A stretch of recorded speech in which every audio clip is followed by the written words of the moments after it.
제목으로 이렇게 우리가 함께 은혜 받는 내용이 되겠습니다. 우리 한번 같이 이렇게 되기를 원합니다 하는 우리의 기대와 소망을 담아서 함께 말씀 제목 읽겠습니다. 시작.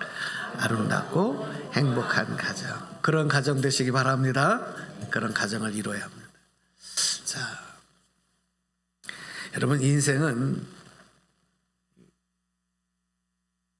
행복한 가정이라고 하는 그릇에 담겨 있어요. 행복한 가정이라고 하는 그릇에 담겨 있는 인생이 되어야 그 인생의 행복, 기쁨, 평안, 그것을 어떻게 표현할까요? 맛이라고 할까요? 향기라고 할까요? 그런 열매가 맺히는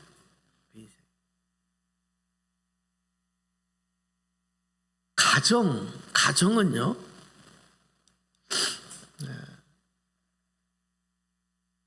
무엇으로 채워져야 되느냐 하면, 오늘 말씀에서 설명드릴 내용이기도 하지만 믿음과 그다음에 질서와 사랑으로 채워져 있어요.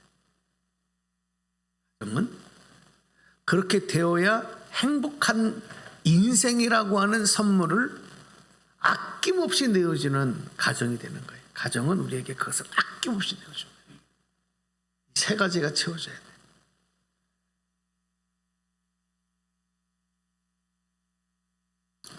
요즘에 부모들이 그 자녀들을 많이 안 낳잖아요. 요즘에는 이제 많이 하나 둘 이렇게 낳는데, 자녀들을 향한 교육에 굉장한 관심도 많고 기대도 많고 또 투자도 엄청나게 하는 것 같아요.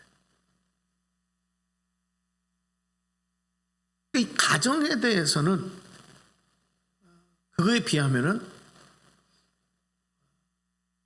좀 중요성을 좀 더 모르고 있지 않나, 그런 생각도 할 때가 있습니다. 왜냐하면 이 가정은요, 자녀가 성장하는 동안에, 가장 성장하는 동안에 1차적인 교육기관, 그러니까 학교를 보내고 학원을 보내기 전에 가정이라고 하는 이 울타리가 1차적인 교육센터, 교육 공간이 된다는 것. 그러니까 이것이 잘못되고 아무리 좋은 학교를 보내고 좋은 세상의 교육을 보내도 그거는 실패한 교육이 돼요. 또 부모는 뭐냐? 부모는 자녀들에게 있어서 가장 중요한 삶의 교과서가 됩니다. 부모가. 이 교과서가 잘못되어져 있는데 세상에 아무리 좋은 교과서로 교육을 시켜도 그 자녀의 인생에는 결국은 실패한 교육이 돼요. 이 가정이 얼마나 중요하냐, 부모가 얼마나 중요하냐, 특별히 자녀에게 있어서 이걸 우리는 강조하고 또 강조해도 모자람이 없습니다. 그래서 부모는요, 우리 모든 부모들이 갖고 있는 소망이고 또 의무가 되지만, 부모는 좋은 가정을 만들어야 돼요. 좋은 가정을 이루기 위해서, 또 자녀에게 본이 되는 삶이 되기 위해서 최선을 다해야 되는 거예요. 특별히 우리 그리스도인에게 좋은 가정은 뭐냐? 그리스도인은요, 이 좋은 가정을 이루어야 할 책임이 더 막중해요. 믿지 않는 세상 사람들보다. 그런데 이 좋은 가정이라고 하는 게 내 개인과 가족의 행복만을 위해서가 아니고, 그것이 하나님의 뜻이고 나아가서 사회적인 책임이고 또 시대적인 사명이 되기 때문에, 우리 그리스도인에게는 더욱 그 책임이 막중합니다.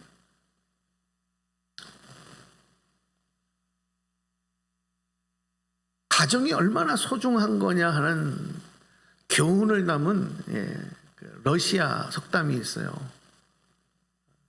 아마 들어보신 적이 있을지 모르겠지만 이런 내용입니다. 사랑하는 아들이 배를 타고 항해를 나가게 되면 그 아들을 위하여 하루에 한 번씩 기도해라. 사랑하는 아들이 전쟁에 나가 전투에 참여하게 되면 그 아들을 위하여 하루에 2번씩 기도해라. 사랑하는 아들이 결혼을 하여 가정을 이루면 그 아들을 위하여 3번씩 기도하라. 이런 속담이에요. 이런 교훈이에요. 이게 뭘 의미하겠어요? 가정의 소중함을 알려주는 내용입니다. 가정이 얼마나 중요해요. 하나님이 창조하신 창조의 순서를 한번 여러분 따져보셨어요? 우리 창세기에 나오는 창세기의 창조기사는 우리 다 알잖아요. 근데 그 순서를 가만히 따져보면 제일 먼저 빛을 만드시고 그 다음에 땅과 하늘을 만드시죠. 땅과 하늘을 만드시고 또 땅에서 자라나는 각종 식물과 동물들, 또 바다에 살고 또 하늘을 나는 날개에 있는 이런 생물들, 이런 식물들, 또 이런 생명체들을 만드셔요. 그리고 제일 마지막으로 창조하신 창조물이 뭐예요? 사람입니다. 다 아시죠? 사람을 제일 마지막에 창조하셨어요. 나중에 뭐 조금 더 성경 공부할 때 하는 이야기지만 창조기사가 창조기 2가지가 나와요. 제가 지금 말씀드린 건 첫 번째 창조기사고, 2번째 나오는 창조기사는 인간을 제일 먼저 만드시죠. 그리고 나머지들을 만드는 이야기가 나오는데, 이제 그거는 그 순서하고 연관된 내용이 아니라 메시지가 다른 내용이에요. 자, 이 정도 설명드리고, 왜 창조하실 때에 마지막에 인간을 만드셨느냐 하는 그 내용만 보더라도, 하나님이 창조하신 모든 것이 누구를 위한 창조물이냐, 누구를 위한 준비하심이냐, 이게 바로 인간을 위해서, 인간들을 위해서 이렇게 만드셨구나 하는 것을 우리가 알 수가 있는 거죠. 자, 그런데 여러분, 이런 생각 해보셨어요?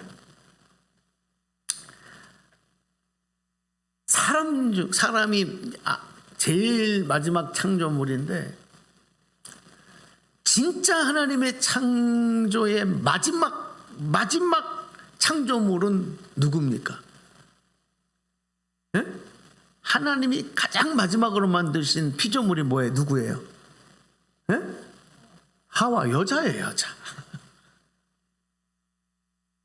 아담을 만들어 놓으시고, 그렇죠? 제일 먼저 흙으로 빚어 아담을 만드시고 그 다음에 여자를 만드셨어요, 하와. 그러니까 하와가, 여자가 제일 마지막 피조물이라고.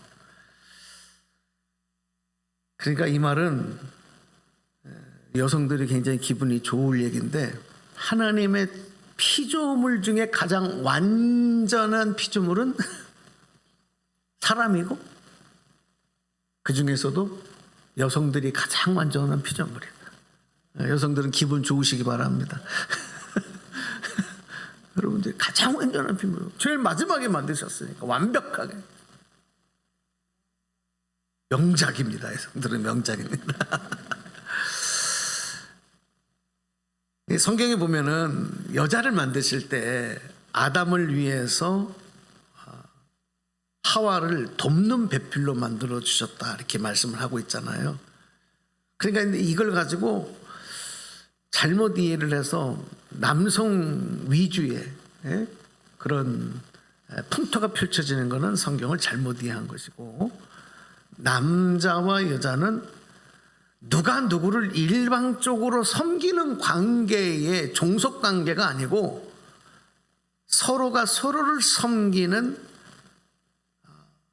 돕는 관계, 서로를 섬기는 관계라고 하는 것이 바로 이 성경의 진정한 메시지인 겁니다. 자, 그런데 여러분, 이렇게 남자와 여자를 만드시고 결혼 제도를 정하시지 않습니까? 이 둘을 부부로 만들어 주신다고요. 부부가 되게 하셔서 부부로 맺어 주심으로써 그 다음에 탄생하는 게 뭡니까? 가정입니다. 그래서 생겨난 것이 가정이에요. 그래서 하나님께서 직접 손으로 만드신 피조물은 아니지만 마지막 피조물인 남자와 여자를 부부로 만들어서 태어나게 하신 그 하나님의 마지막 작품은 또 뭐냐? 가정이라는 거예요. 가정입니다. 가정의 중요성을 조금 더 설명을 드릴게요. 가정은요, 아담을 만드시고 에덴 동산에 살게 하셨는데 이 에덴 동산이 완벽한 부족함이 없는, 그러니까 요즘으로 말하면 파라다이스, 천국, 낙원 아니겠습니까?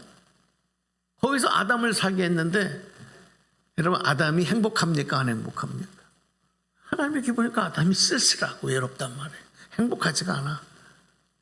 그래서 그 아담을 위해서 그 외로움을 채울 수 있는 돕는 배필로서 하와를 만드셨어요. 그러니까 여러분, 이 가정은 어떻게 보면 에덴 동산보다도 인간에게 있어서는 더 행복한 삶의 장이 되는 공간이라는 거예요. 그러니까 하나님께서 우리의 행복을 위해서 주신 최고의 선물은 바로 가정이 되는 겁니다. 여러분 동의하시면 아멘 합시다. 여러분 이걸 믿고 고백하세요. 그냥 가정이 그냥 이렇게 만들어지고 내가 살아가는 공간이 아니라 이렇게 담겨있는 영적인 의미가 뭐냐. 인간의 행복을 위해서 하나님이 주신 최고의 선물이 가정이다. 아멘. 네. 그런데 여러분, 가정이 흔들려요. 가정이 붕괴가 돼요. 그러면 인간의 삶이 어떻게 되겠습니까? 응? 그리고 어디서 행복을 찾아요? 세상 어디서 행복을 찾습니까? 그런데 여러분, 이런 하나님의 창조의 원리와 이치를 모르고 가정을 소홀히 여기는 사람들이 있어요. 가정보다 세상의 다른 것을 더 우선순위하고 더 중요하게 여기고 더 귀하게 여기는 그런 사람은 한마디로 어리석은 사람이에요. 어리석은 사람이죠. 근데 본인들은 어리석다고 생각을 안 하죠. 자신이 제일 똑똑하다고 생각하죠. 이게 이제 문제가 되는 겁니다. 정말 지혜로운 사람은 세상이 흔들리고 인생에 어떤 문제가 생긴다 하더라도 가정만큼은 소중히 여기고 가정만큼은 든든히 세우려고 최선을 다하는 사람이에요. 그 사람이 지혜로운 사람. 그래서 지혜로운 사람은 부부가, 가족이 믿음과 사랑으로 하나 되게 함으로 인해서 하나님의 창조 질서를 따르는 사람, 진정한 지혜로운 사람의 모습인 것입니다. 그러니까 우리가 다 경험하잖아요. 지금까지 살아오시면서 경험한 게 뭐냐면, 가족이 하나가 되면요, 부부가 하나가 되면요, 우리가 살아가는데 어떻게 문제가 없어요. 어떻게 장애물이 없어요. 어떻게 어려움이 안 생겨요. 그런 어려움이 생기고 문제가 생긴다 하더라도 하나가 된 이 하나의 힘을 가지고 그걸 얼마든지 극복하고 이겨낼 수가 있고 마지막에는 행복한 삶을 선물로 받게 되는 거예요. 여러분이 오늘 이 말씀을 통해서 가정의 소중함을 말씀에 입각해서 다시 한번 마음에 정리하시고 그리고 마음에 새기시긴 기회가 되기를 간절히 소망합니다. 아멘. 네. 자, 그러면 아름답고 행복한 가정을 이루기 위해서 꼭 필요한 세 가지, 앞에서도 말씀을 드렸는데 한 번 더 설명을 드릴게요. 첫 번째 보실까요? 읽어볼까요? 시작. 믿음입니다. 믿음이 기초가 된 가정이 되어야 합니다. 믿음. 믿음입니다. 가정은 믿음으로 채워져 있어요. 그러니까 가정을 지키는 힘은 어디서 나오냐? 믿음에서 나와요. 어떤 사람은 다른 것을 얘기할 수 있거든요. 뭐 돈, 세상의 다른 거. 아니, 믿음. 그 믿음 중에도 가정을 만들어주신, 가정의 주인 되시는, 주체가 되시는 하나님의 사랑, 나에게 가정을 주신 그 하나님의 사랑을 믿는 믿음, 그 믿음으로 하나님의 뜻에 순종하고 그 뜻을 따라가는 가정, 이게 여러분 우리에게 얼마나 중요하고 소중한 모습인지 몰라요.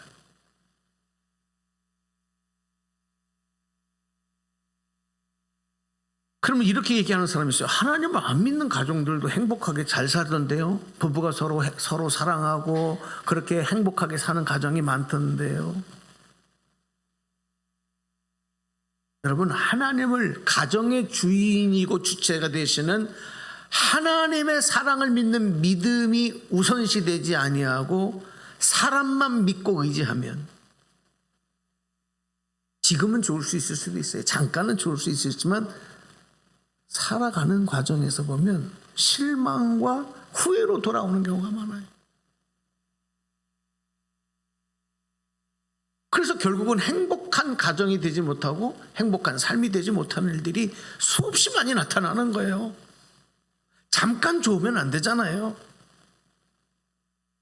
우리 에베소서 5장 31절 말씀을 여러분과 함께 합독하기를 바랍니다. 같이 읽겠습니다. 시작. 이러므로 사람이 부모를 떠나 그 아내와 합하여 그 둘이 한 육체가 될지니. 이게 이제 바로 뭐냐면 결혼 제도를 설명하는 내용이지 않았습니까? 자녀들이 성장하면 부모를 떠나서 결혼하고 이제 새로운 가정을 이루게 된다는 내용인데, 자, 이때 필요한 게 뭐냐면 사랑이잖아요. 남녀의 사랑. 그래서 부부를 이루게 되지 않습니까? 그런데 여러분, 결혼하신 분들은 다 느끼시겠지만 부부가 인간적인 사랑만 가지고, 그 사랑만 가지고 평생을 행복할 수 있을까? 사랑하지 않아서 결혼한 사람이 어디 있어요? 인간적인 사랑만 갖고 된다고 생각하는 사람들도 많아요. 근데 그렇지 않다는 겁니다. 하나님을 향한 믿음으로 하나가 될 때에 하나님 선물로 주시는 행복한 가정을 선물로 얻을 수가 있는 거예요. 제가 자녀들이 셋인데 이제 아이들이 다 이제 성장을 해서 결혼할 나이들이 됐을 때 믿음의 부모로서 또 목회자로서 자녀들에게 가장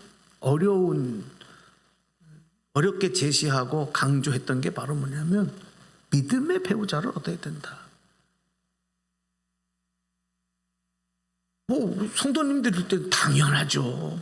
목사님이 당연히 그러셔야 되는 거 아니에요? 이렇게 얘기를 하는데 참 저희 같은 경우는 참 아이들이 곤란해요. 왜냐하면 저희는 애들이 어렸을 때부터 개척을 해서 목회를 했잖아요. 개척교회를 하다 보니까 교인이 많지가 않아요. 교회에서도 믿음의 배우자를 만날 수 있는 기회가 거의 없어요. 사회에 나가서도 믿는 사람을 선택할 수 있는 기회가 점점 희박해지는 거예요. 요즘처럼 청소년들이, 젊은이들이 점점 믿는 사람들이 줄어들고 있다. 그럼 어디 가서 믿음의 배우자를 구해오란 말이야?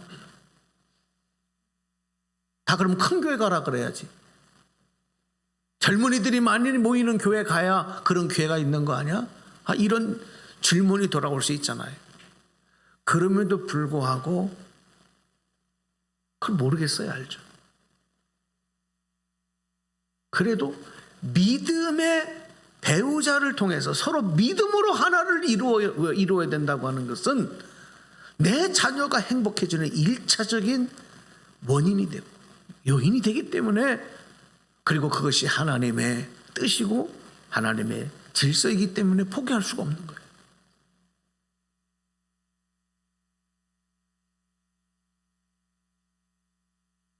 지금까지는 감사하게 잘 진행되는 것 같은데 끝까지 가봐야 되겠어요. 참 어렵습니다. 이거 가지고 아이들하고 다툰 적도 있어요.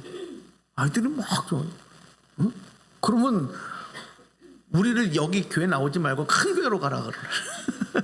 하여튼 그건 안 되잖아. 참 애들도 어려웠을 거예요. 아이들한테 미안한 것도 있어요. 여러분, 사랑만 가지고 행복한 가정을 이룰 수가 없다는 것을 알기 때문에 그렇습니다. 제가 누차 가끔 말씀을 드리지만 여러분, 결코 사람은요 믿음의 대상이 될 수 없어요. 그러면 또 이렇게 질문해요. 부부도 그러면요? 가족끼리도요? 마찬가지입니다. 부부, 남편과 아내를 믿음의 대상으로 생각하는 사람들이 있습니다. 얼마나 어리석은지 몰라요. 가족들끼리도 믿음의 대상이라고 생각해요. 여러분, 사람은 믿음의 대상이 아니라 사랑하고 또 섬기고 이해하고 공감하는 대상이지, 사람을 믿음의 대상으로 선정하면 결국 어떻게 되는지 아십니까? 돌아오는 것은 상처, 실망밖에 없어요.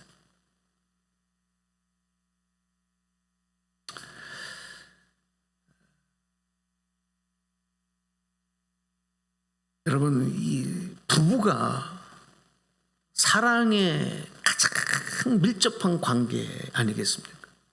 가족들보다 더 사랑으로 연결된 관계가 어디 있겠어요? 근데 이렇게 주변에서 보면 그 사랑의 관계가 붕괴되면 평생 원수의 관계, 남보다 더 못한 관계가 되버리더라고요. 여러분, 사랑의 관계를 그렇게 우리가 그것으로 행복해 줄 수 있다는 착각을 버려야 돼요. 그보다 더 중요한 것이 믿음 안에서 하나가 되는. 많은 사람들이 사랑의 대상을 믿음의 대상으로 착각함으로 인해서 실패하고 상처로 살아가는 사람들이 많습니다. 바라기는 우리는 하나님을 향한 믿음의 기초 위에 세워진 가정, 그런 가정을 이루기 위해서 나부터 헌신하고 희생하고 그 일에 앞장서야 돼. 그렇게 되기 위해서는요, 하나님을 향한 믿음이 기초가 되면 자기 중심적이 되지 않아요. 자기 중심적이. 네? 하나님이 중심이 된 가정이에요. 근데 여러분 보세요. 가정에서 하나님을 중심으로 하나가 되지 못하면 서로가 자기가 중심이 돼요. 날 사랑해 주세요. 왜 나 사랑하지 않는다 그래? 더 사랑해줘. 더 관심을 보여줘. 내가 중심이니까. 부부끼리도 마찬가지예요. 남편은 아내에게 왜 나를 더 안 사랑해줘? 아내는 남편에게 왜 나를 더 안 사랑해줘? 부모는 자녀에게 왜 나에게 더 사랑해주지 않아? 더 관심을 베풀어주지 않아? 여러분, 이런 관계가 되니 그 가정이 행복할 수 있겠냐고요.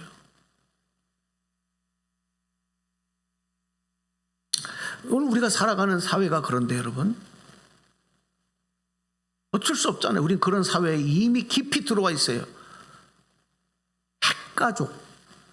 저희가 어렸을 때 학교를 다닐 때만 해도 핵가족 시대가 된다 이런 공부를 했거든요. 학교에서.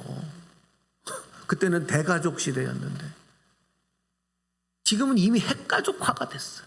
1인 가구가 여기 우리 성도님들 중에도 1인 가구가 많잖아요. 부모님도 자녀들하고 같이 살지 않는 부모들이 이제는 같이 사는 게 이상해졌잖아요.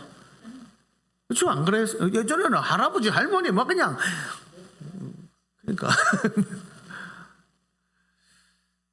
그러다 보니까 그러니까 어떻게 되냐면요, 어쩔 수 없어요. 사회 흐름에 따라서 점점 더 자기 중심화가 되는 거예요.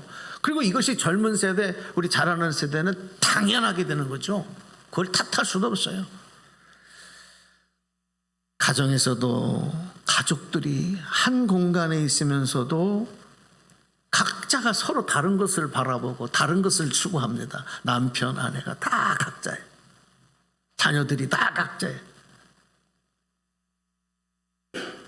그러면서 상대방에게는 내가 갖고 추구하고 바라보는 것을 채워주는 대상으로 여기는 거예요. 이게 지금 우리 안에 벌어지고 있는 모습입니다. 그러니까 부부도 그래요. 부부도 저도 이제 올해가 벌써 결혼하고 이제 숫자도 잘 기억도 안 나네. 몇 주년 됐는지 35주년이 되는 것 같은데, 예. 살아가면 살아갈수록 이게 부부가요, 남처럼 여겨지는 부부들이 많아요. 그렇게 오래 살았는데 살면 살수록 남처럼 느껴지는 거야. 혹시 여러분들 그렇게 되지 않기 바랍니다. 제가 그렇게 된다는 건 아니고요. 착각하지 마. 그런 가정 부부가 많아요. 같이 사는데 그냥 사는 거지 남이야. 그래서 요즘에 너무 자주 하는 얘기지만, 남편을 무슨 편? 남편은 무슨 편? 남의 편이라 그러잖아요. 남의 편. 로또라고 그러고 그러잖아요. 그게 이제 우스갯소리로 유머로 이제는 아주 자연스럽게 얘기해야 돼. 부인은 뭔지 아세요? 부인, 제가 설계하면 생각해 봤어. 남편이 남의 편이면 부인은 뭐가 될까 생각을 해보니까, 이건 제가 생각한 거예요. 부인은 남편이 말하기만 하면 다 부인해. 아니야, 그게 아니야. 부인은 남편이 말하면 다 틀렸어. 아니야, 그렇게 하면 안 돼. 다 부인하는 거야. 안 돼. 그래서 부인해요. 틀리지 않죠? 갈수록 그렇게 되는 거예요. 저도 무슨 얘기하면 저희 집사람이 안 돼요. 이렇게 얘기하는 게 점점 많아지더라고. 부인이야, 부인.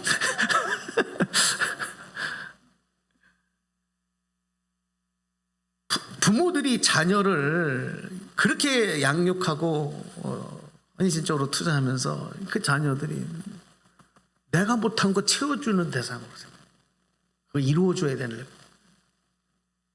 많은 부모들이. 그래서 막 애들을 쥐잡듯이 잡는 거야. 막 그냥 너 절대 지면 안 된다.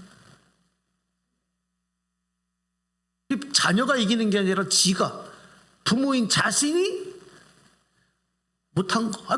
자기가 공부를 못했는데 성장할 때 자식을 그렇게 뒤잡듯 잡냐고. 나는 제일 답답한 부모들이 그거예요. 죄송합니다. 자기가 공부를 못했잖아. 그러면은 당연히 자녀들도 공부를 못하는 게 정상인 거예요. 근데 애들을 쥐잡듯 잡는다고. 그거 왜 그래요? 그거 자기를 위한 거죠. 또 자녀들은 맨 TV만 봐서 그런지 뭐만 봐서 그런지 다 부모는 내가 필요한 거 다 해줘야 되는 대상으로 하는. 요즘에는 뭐 그냥 TV에 나오면 다 재벌집만 나오잖아. 부모들이. 그러니 여러분, 가정이 이렇게 되면 어떻게 행복한 가정이 되겠어요?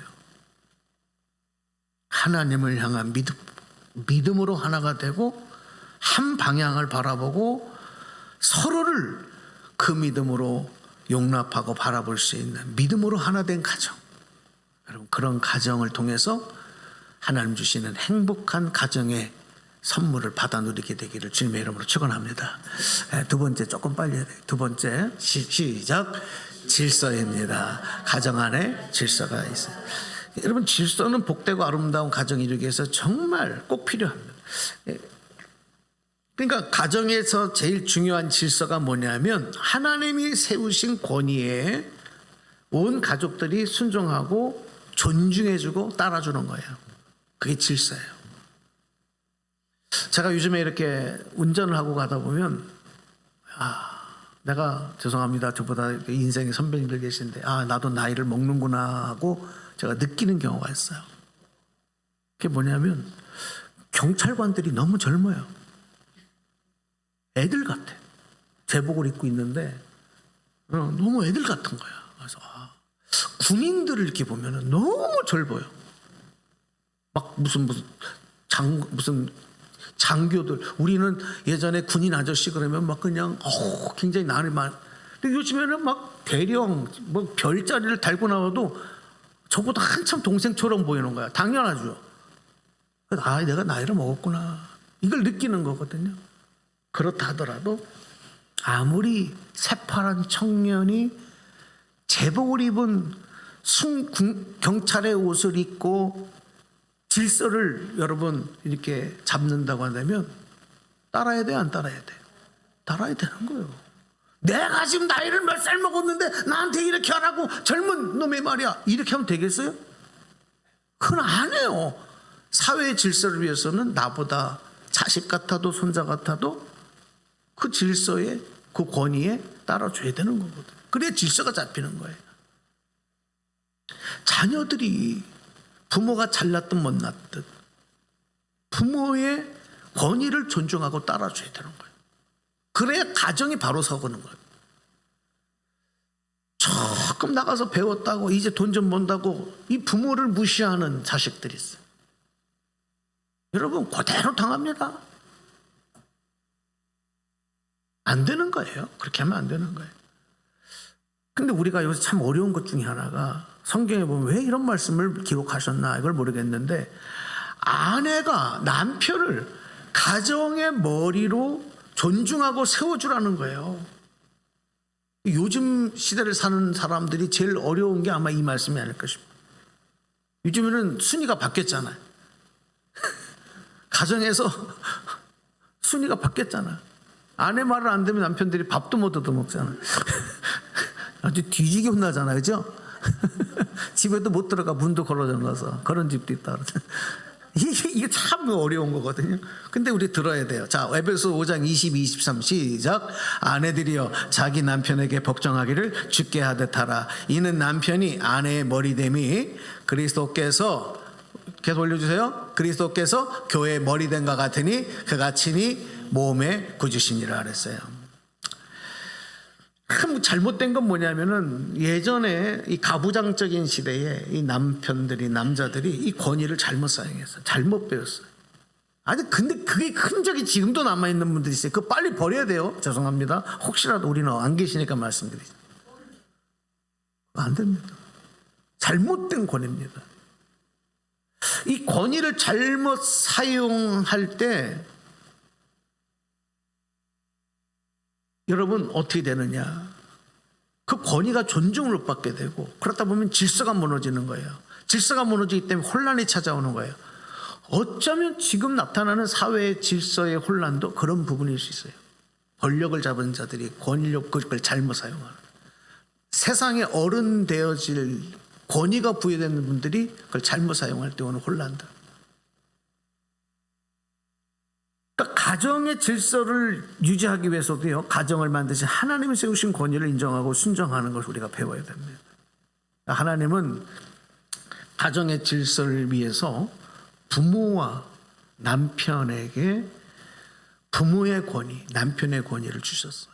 근데 우리 사회가 어느 순간부터 남편의 권위들이 무너진 것이 가정 붕괴의 가장 큰 요인이에요. 그 책임이 남자들에게도 있어. 하지만 사회적으로 볼 때는 그게 큰 요인이 된다는 것입니다. 그래서 자녀와 아내가 하나님이 세우신 권위에 순종하고 복종해야 가정의 질서는 유지가 된다. 혹 이 권위를 잘못 사용한 부모들이 있어요. 그래서 아내에게, 자녀들에게 상처를 준 남편, 아버지가 있을 수 있어요. 그렇다고 하더라도 그 권위까지 무시당해서는 안 되는 거예요. 그럼 질서가 무너지는 거예요. 바라기는 여러분의 가정이 하나님이 세우신 질서를 서로 존중해주고 높여줌으로 말미암아 행복한 가정을 꼭 이루게 되기를 축복합니다. 마지막 세 번째 하나만 더 말씀드릴게요. 시작. 사랑입니다. 가족이 사랑으로 연결되어야 됩니다. 네. 자, 여기서 이 사랑의 의미도 조금 더 설명을 드려야 될 것이, 사랑은 서로에게 군림하는 것이 아니고 또 서로를 무시해서는 이루어질 수 없는 거잖아요. 그건 우리 다 알잖아요. 사랑이 서로에게 소통되고 사랑으로 연결되기 위해서는 어떻게 됩니까? 존중해야 되는 거죠. 그러니까 가정에서도 마찬가지예요. 남편과 아내가 서로의 인격과 그 존재를 존중하고 인정해 줘야 되는 거고, 부모가 자녀를 그렇게 존중하고 자녀가 부모를 존중하고 인정해 줄 때 그게 사랑인 거예요. 그 사랑으로 하나가 되는 가족을 이룰 수 있다는 거죠. 그런데 권위 있는 분이지만 정말 사랑으로 행하신 대표적인 분이 바로 누구냐면 우리 주 예수 그리스도시거든요. 예수 그리스도께서 교회를 사랑하신, 오늘 성경에도 나오는 거예요. 바울이 그걸 설명하는 거예요. 죄인인 우리를 사랑하신 그 모습, 하나님의 아들이신 하늘 보좌에 영광스럽게 앉으실 이후에 심판해 주러 오실 심판장 되실 예수 그리스도의 그 권위가 가장 낮고 천한 곳에서 사랑으로 섬기고 희생하고 이해하시고 싸매 주시는 바로 그 모습, 예수 그리스도께서 보여주신 모습, 그 사랑이 십자가의 사랑으로 나타난 것이죠. 예수님은 분명히 말씀하셨어요. 섬김을 받으러 온 것이 아니라 섬기러 오셨다. 다른 사람의 죄를 위해서 내가 희생하러 왔다. 오늘 하나님의 아들이신 예수 그리스도의 그 십자가의 사랑으로 섬기고 희생하신 것을 우리가 본받아서 오늘 우리 가정에서도 여러분 사랑이라고 얘기할 때 예수님을 기억해요. 그 사랑으로 서로 섬기고 서로 존중하고 인정할 때 가족은 화목의 공동체가 돼요. 예수님 행하신 구원이 뭐예요? 하나님과 죄인된 우리의 관계를 화목의 관계로 바꿔주셨잖아요. 아멘? 아멘. 가족이 화목하기 위해서는 사랑으로 연결돼요. 예수 그리스도의 십자가의 사랑이 아니면 안 돼요. 가정이 좋은 것인 이유는 어떤 문제가 있어도 서로 덮어주고 감싸주고 또 내 편이 되어줘야 되는 거예요. 가족은 혹 가족 중에 누가 뭘 잘못을 해도 밖에 나가서는 지탄을 받아도 가족은 그 편이 돼줘야 되는 거예요. 그럼 이거 잊지 마십시오. 가정에서 뭘 잘못됐다고 해서 가정에서 가족들조차도 그 사람을 비난하고 그 사람을 정죄시하면 그 사람은 설 곳이 없어요. 회복할 수가 없어요. 여러분 서로 내 편이 되어주는 관계, 이것이 사랑으로 연결된 가족의 모습이에요. 자, 오늘 말씀 읽고 이제 끝내겠습니다. 에베소서 5장 25절 시작. 남편들아 아내 사랑해를 그리스도께서 교회를 사랑하시고 위하여 자신을 주신 같이 하라. 어떤 분들은 아내들에게 남편을 머리같이 하라고, 머리같이 여기고 하라고, 순종하라고, 이거 막 마음에 안 든다고 그러는데, 여러분 근데 남편들에게 주신 말씀이 더 부담스러워요. 아내들은 그렇게 하면 되지만 남편들은요, 그리스도께서 교회를 사랑하고 위하여 자신을 주신 것 같이 하라는 거예요. 남편들에게는 뭐냐면 아내 사랑하기를 생명을 걸고 하라는 거지. 아내를 위해서 죽으라는 거예요. 그러니까 남편들이 죽기 살기로 일하는. 그러니까 여러분 서로 따질 거 없어요. 그 다음에 5장 28편 시작. 이와 같이 남편들도 자기 아내 사랑이를 제 몸같이 할지니 자기 아내를 사랑하는 자는 자기를 사랑하는 것이다. 예. 아멘. 자, 오늘 말씀 마치겠습니다. 여러분 행복한 가정, 정말 아름다운 가정은 그냥 되지 않습니다. 이건 하나님의 선물이고 열매예요. 열매가 그냥 됩니까? 그래서 오늘 여러분들 이거는 해도 되고 말아도 되는 것이 아니고 우리 그리스도인의 특별한 사명이고 책임이다. 5월 한 달 동안 그런 가정 되기 위해서 여러분 더 많이 기도하시고 더 많이 사랑하시고 온 가족이 한 곳만 바라보시고 하나님이 세우신 권위를 따라가는 그 질서를 따라가는 그런 가정 꼭 이루시기를 주님의 이름으로 축원합니다. 축원합니다. 자, 우리 찬양하고